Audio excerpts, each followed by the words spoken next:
The Warhol Museum really is the best in the city. Thanks for inviting me. Tell you what, it's such a lovely evening. Why don't we walk into town just for the stroll, rather than going home straight away? Definitely. I can't stay out too late, though. I'm meeting with a student tomorrow to discuss the Zhuangzi, and I need to do some prep work tonight. Don't worry, we can just walk around the cultural district a bit, and then I'll get the bus home. Very cool that you have a student interested in the Zhuangzi. What will you be discussing? We're going to be talking about the happiness of fish passage. Nice. I love that passage. I love that Zhuangzi doesn't always win his own dialogues. Oh, no, I don't agree with that. It's one of many stories where he comes out on top against his fussy friend Huizi. I have the text here. See for yourself. Zhuangzi and Huizi were strolling along the bridge over the Hao River. Zhuangzi said, "The minnows swim so freely, following the openings wherever they take them. Such is the happiness of fish." Huizi said, "You are not a fish, so whence do you know the happiness of fish?" Zhuangzi said, "You are not I, so whence do you know I don't know the happiness of fish?" Huizi said, "I am not you, to be sure, so I don't know what it is to be you. But by the same token, since you are certainly not a fish, my point about your inability to know the happiness of fish stands intact." Zhuangzi said, "Let's go back to the starting point. You said, 'Whence do you know the happiness of fish?' Since your question was premised on your knowing that I know it, I must have known it from right here, up above the Hao River." There's Zhuangzi with the last word, as usual. Right, but it's a ridiculous last word, right? He tries to trap Huizi and fails. Sure, he fails to trap Huizi with his first rejoinder. That's why he changes tack with the second. But the basic point of each is the same. Huizi's objection is self-undermining. Huizi challenges Zhuangzi's ability to know other minds, but Zhuangzi retorts, in two different ways, the very conversation he and Huizi are having requires each to know the mind of the other. Bloody hell, Aaron. You're way off, mate. You've just made Zhuangzi, the author, one of the most famous skeptics in philosophical history, into a dogmatist. In this passage, we see Huizi getting his chance to be the humble skeptic, and Zhuangzi, the character experiencing a bit of comeuppance for once. Don't take this moment away from our boy Huizi. I'm afraid I'm going to have to take this moment away from our boy Huizi, Liam. I think you need something like my reading to make sense of the overall structure of the dialogue. After Huizi challenges Zhuangzi, "You are not a fish," Zhuangzi has the quite clever retort that, by Huizi's own logic, Huizi, not being Zhuangzi, cannot know what Zhuangzi knows. On my reading, we can see a deeper point behind Zhuangzi's trap. The implication is that the very fact that Huizi is conversing with Zhuangzi suggests that Huizi has some knowledge of Zhuangzi's mind. Zhuangzi wants to suggest that if Huizi were really committed to the skepticism he's pushing for, their conversation would be impossible. Interesting read. But I think that's a bit beyond what's actually in the text. That said, before I object more thoroughly, how does this reading make sense of Zhuangzi's final retort? I'm not yet seeing it. Think about how Huizi responds to Zhuangzi. Huizi, logician that he is, sees Zhuangzi's clever trap and evades it successfully. He sees Zhuangzi as accusing him of self-contradiction, or at least something nearby. He's making claims about another's mind while denying that claims about other minds are justifiable. Huizi rightly notes that, by reflecting on his own inability to know Zhuangzi's mind, he can reasonably also infer Zhuangzi's inability to know the fish's mind. There's no contradiction.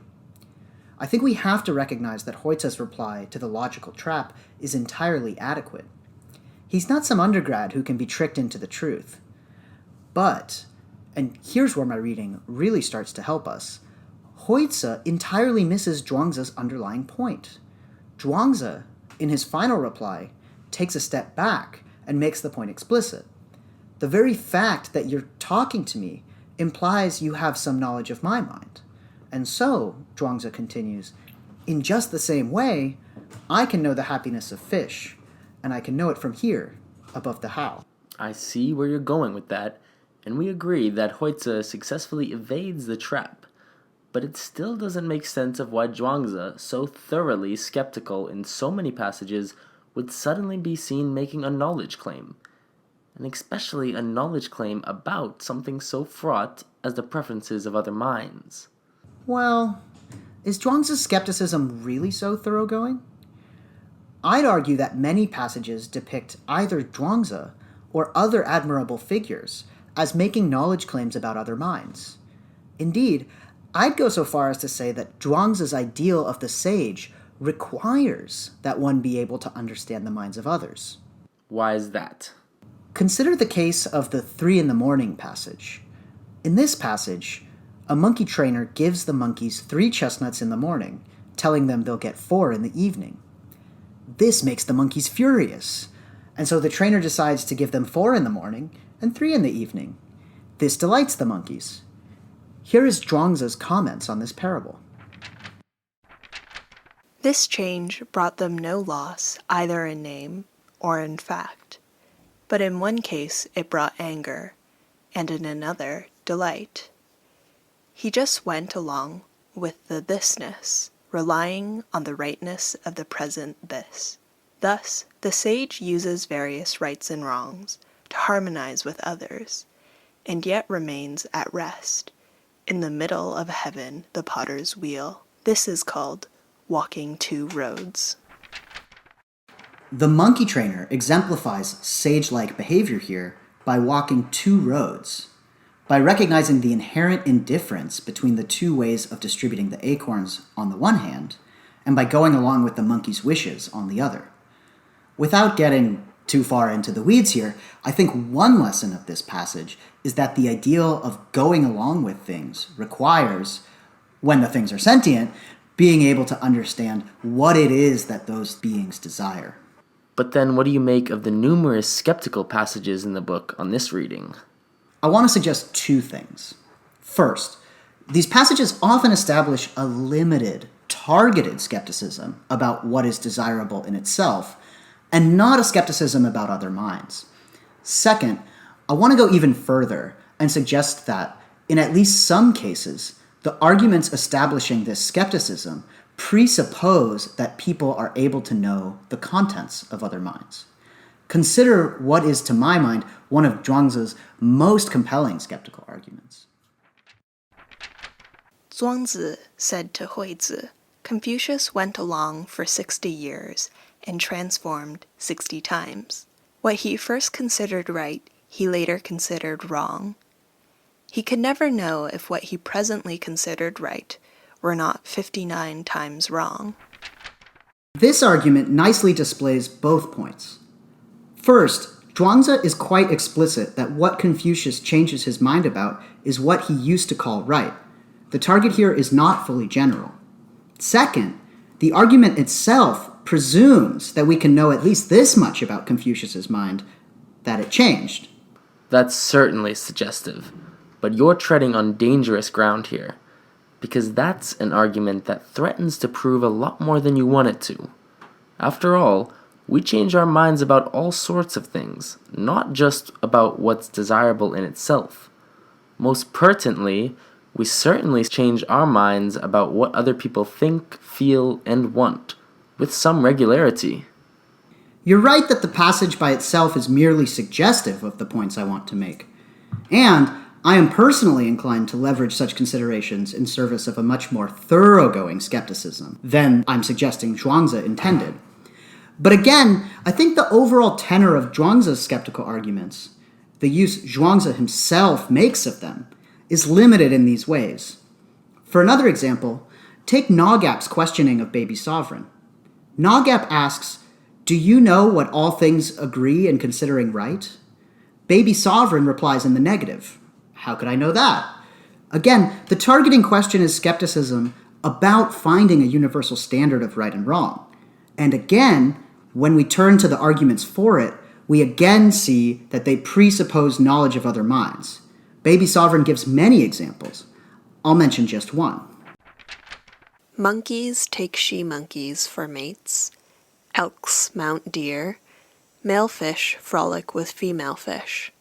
While humans regard Mao Qiang and Lady Li as great beauties, but when fish see them, they dart into the depths. When birds see them, they soar into the skies. When deer see them, they bolt away without looking back. Which of these four knows what is rightly alluring? We may not be able to know how to determine what is rightly alluring, or even whether such a determination could be made at all, but we certainly do know that different creatures disagree about this standard. Okay, so I'll grant that in some of the skeptical passages, the skepticism in question is limited and targeted, in the way you're suggesting. But there are plenty of other passages wherein Zhuangzi gestures towards a more general skepticism. Take, for instance, his criterion argument. In the second chapter, he outlines the following worry. Suppose you and I get into a debate. If you win and I lose, does that really mean you are right and I am wrong? If I win and you lose, does that really mean I'm right and you're wrong? Must one of us be right and the other wrong? Or could both of us be right, or both of us wrong? If neither you nor I can know, a third person would be even more benighted. Whom should we have straighten out the matter? Someone who agrees with you? But since he already agrees with you, how can he straighten it out? Someone who agrees with me? But since he already agrees with me, how can he straighten it out? Someone who disagrees with both of us? But if he already disagrees with both of us, how can he straighten it out? Someone who agrees with both of us? But since he already agrees with both of us, how can he straighten it out? So neither you nor I, nor any third party can ever know how it is. Shall we wait for yet some other? The upshot of this passage seems to be that there is no perspective-neutral viewpoint from which disagreement can be adjudicated. Any perspective that would settle the matter shows by this very fact that it is biased towards one disputant and not a fair arbiter.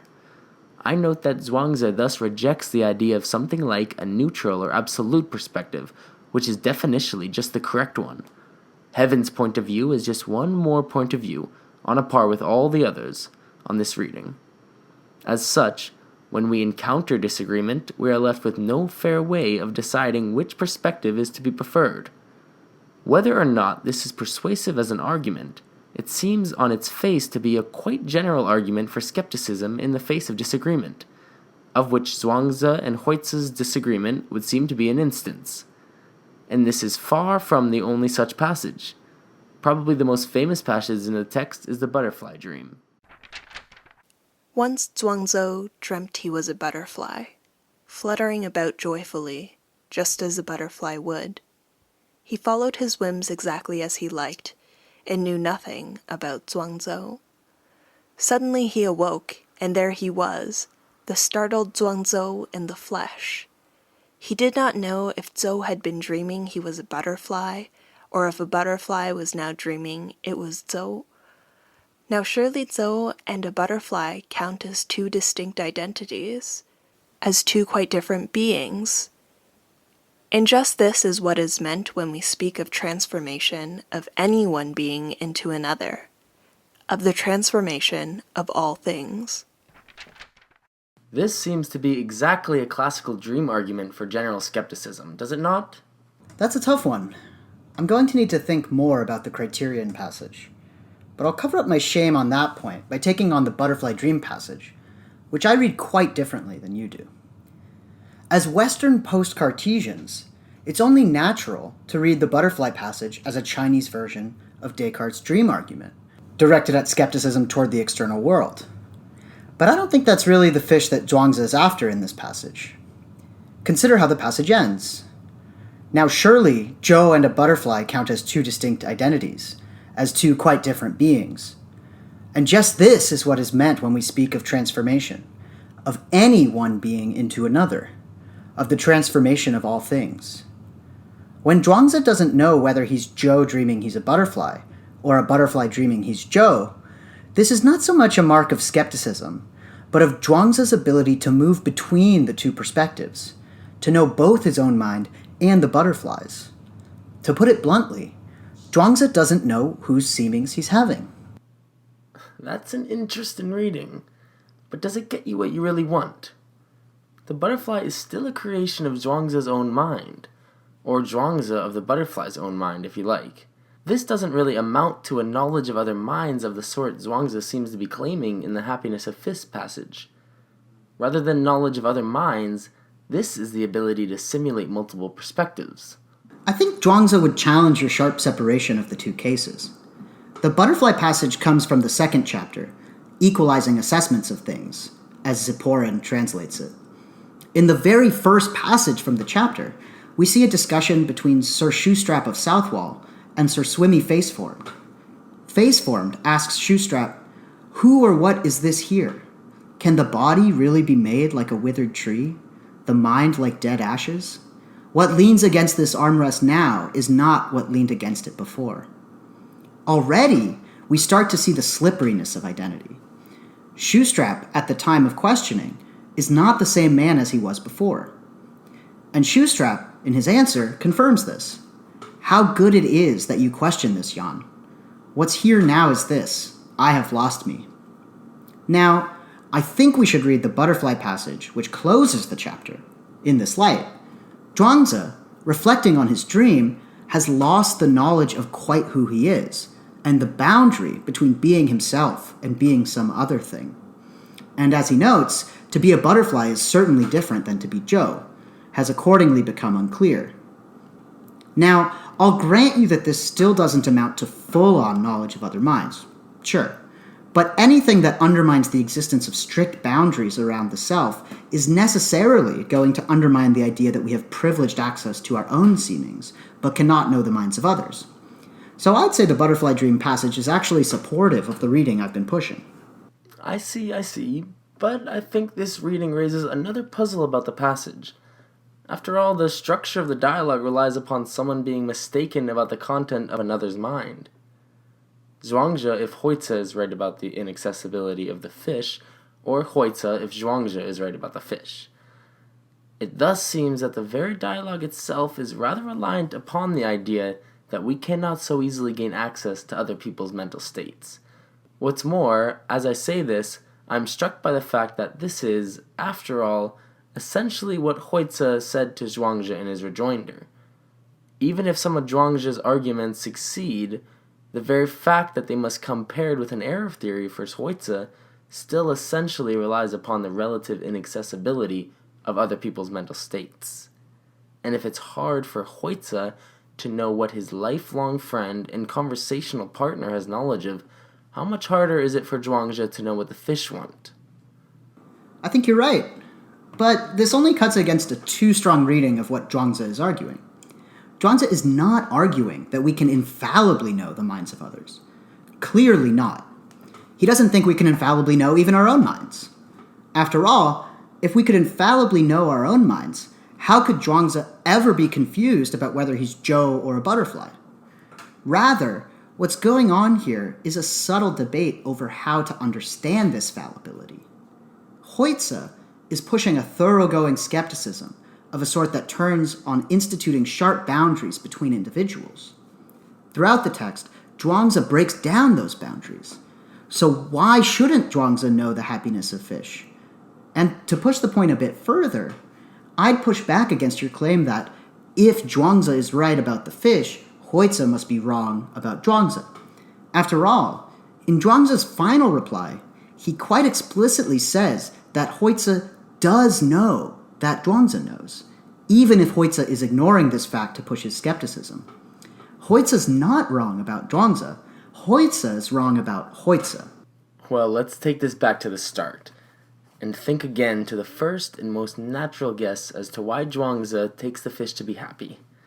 They're engaged in free and easy wandering. You've made your case that Zhuangzi thinks we can have access to the seemings of other critters. That both coheres and contrasts with another passage from the 9th book. Here are the horses, able to tramp over frost and snow with the hooves they have, to keep out the wind and cold with their coats, chomping the grass and drinking the waters. prancing and jumping over the terrain.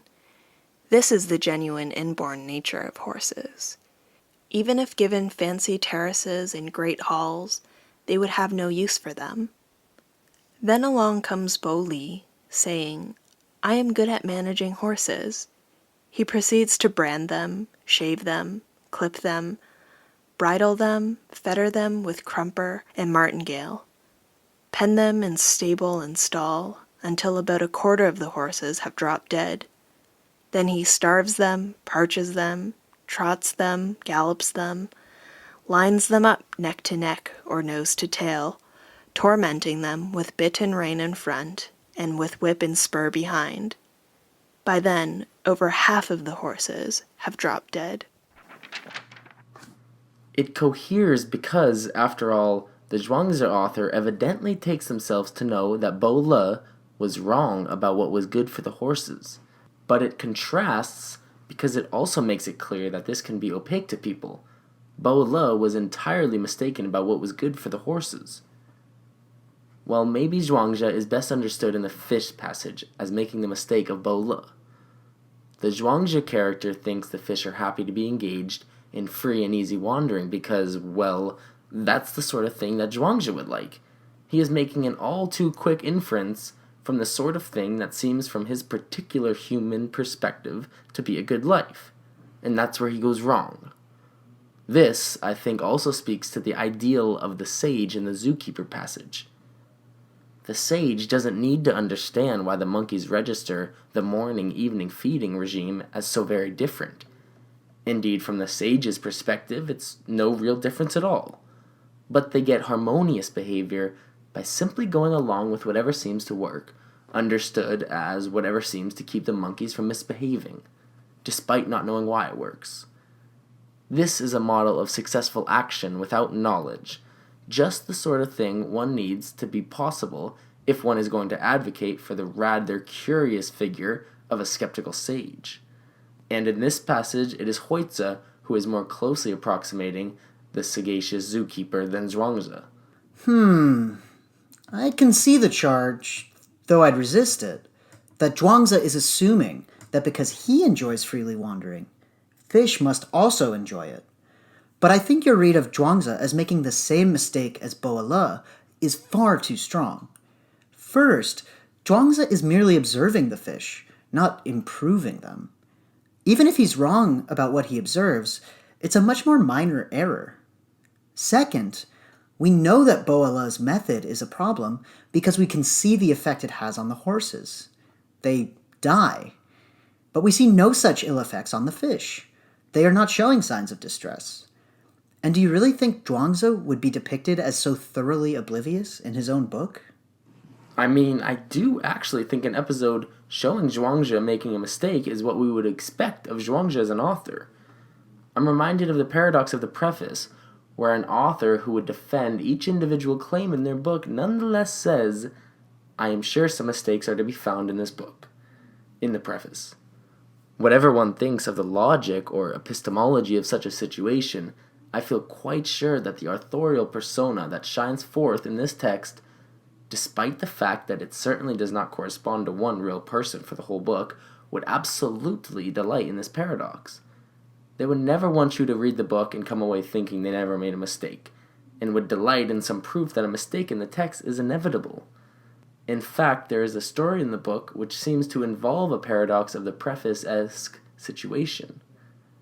A wheelwright makes a convincing case that reading the texts of old sages can give you nothing more than the chaff and dregs of men of old. The text itself advises against taking too seriously the sort of thing that sages record in texts. So, the Zhuangzi author would want the audience to know that they too can make mistakes. The Happiness of Fish episode, then, is a nod to this wonderfully humane fallibility of the authorial persona.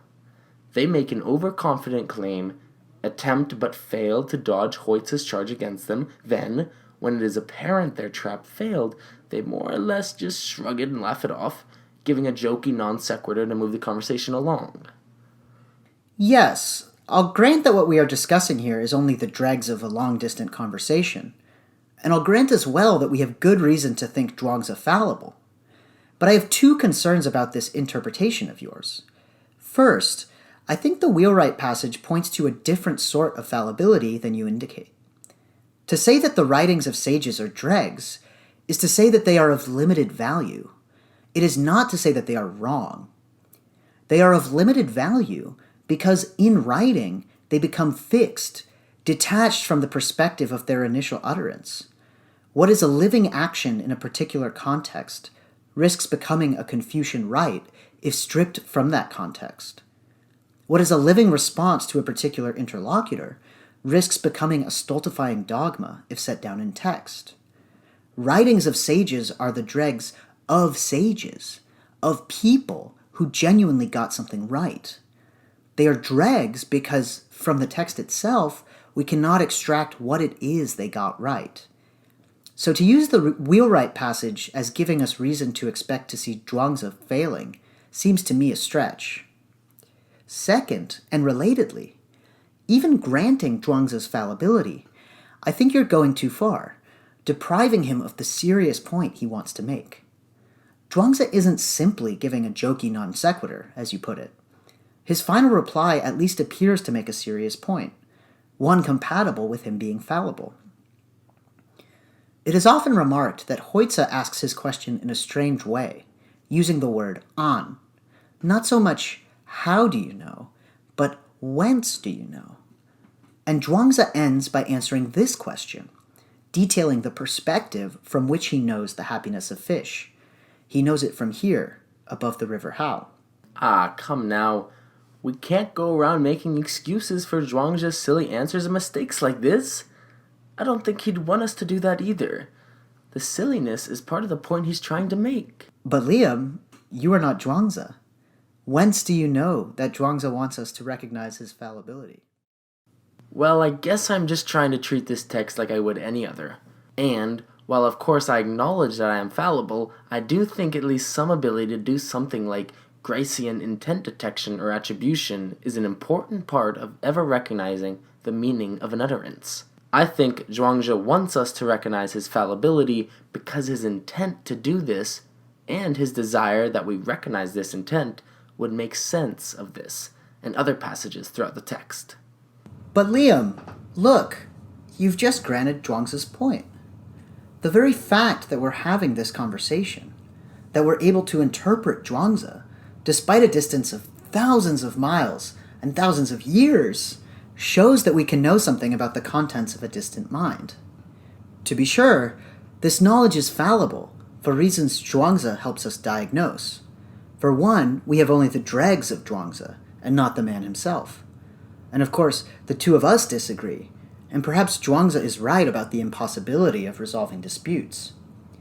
But nonetheless, the gap between our minds and Zhuangzi's mind is permeable. It's not absolute, not an unbridgeable chasm.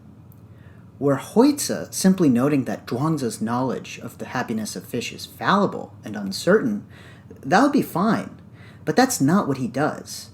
He tries to set up a general skepticism, an absolute boundary between mind and mind, and that is the error. Of course Zhuangzi's knowledge is from a limited, partial perspective. Zhuangzi knows it from above the how, not from nowhere. In just the same way, we know what Zhuangzi meant. We know it from here, above the Allegheny. I want to respond to that, but I think it's time to part ways. I'll need to take this left if I'm going to get the bus into Friendship.